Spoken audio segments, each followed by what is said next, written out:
The way I see trauma in the work that I do, I'm a licensed professional counselor, and I opened a private practice called Sparrow Counseling in 2016. And the focus was really on families transitioning through divorce. And the way I've seen trauma come up a lot is families who have gone through the court system.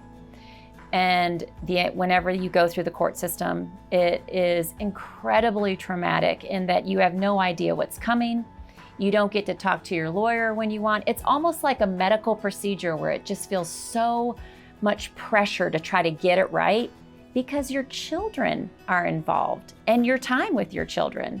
By the time there is like a custody hearing, parents have been so traumatized and they're so anxious that they have a really hard time connecting back with their co-parent and even with their kids sometimes. And it's created issues with their children and their relationships with their children. I see a lack of sleep, a hopelessness. It's beliefs that the other parent will never change. And just this sense of hopelessness that it is what it is and it will never get better. You're just stuck on this wheel like a mouse on a wheel that you can't get off. And the pain of that is that your children are on that wheel too. And you see yourself damaging your kids, you see your ex damaging your kids, and you want so desperately to get off the wheel, but you get so easily triggered. And so it's trying to help clients learn what those triggers are and the best way to get off that wheel. I would say there's 3 things that I've had personal experience with in my profession and personally. The first being EMDR. Professionally, I'm EMDR trained and I've experienced it as well. I've done it myself.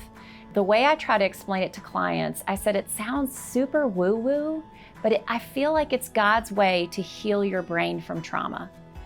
And I don't understand the ins and outs to really put it in any other words than that. Like your brain, when you hit a traumatic event, had like a blip on the screen, and somehow EMDR does something that the angst of the event is taken out. The other would be MCN, microneurofeedback.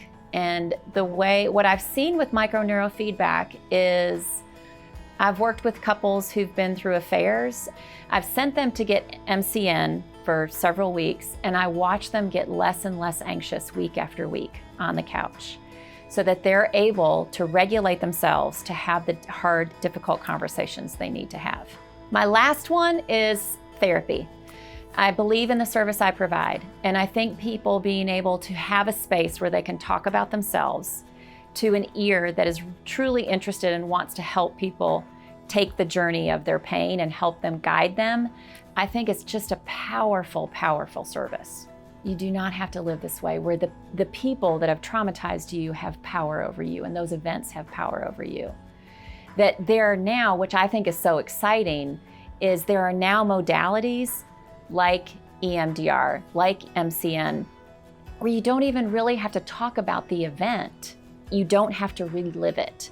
And that's new. We haven't always had that 20 years ago. So this is a whole new place for mental health professionals, but we are seeing it is a researched intervention and we're seeing so much healing because of them.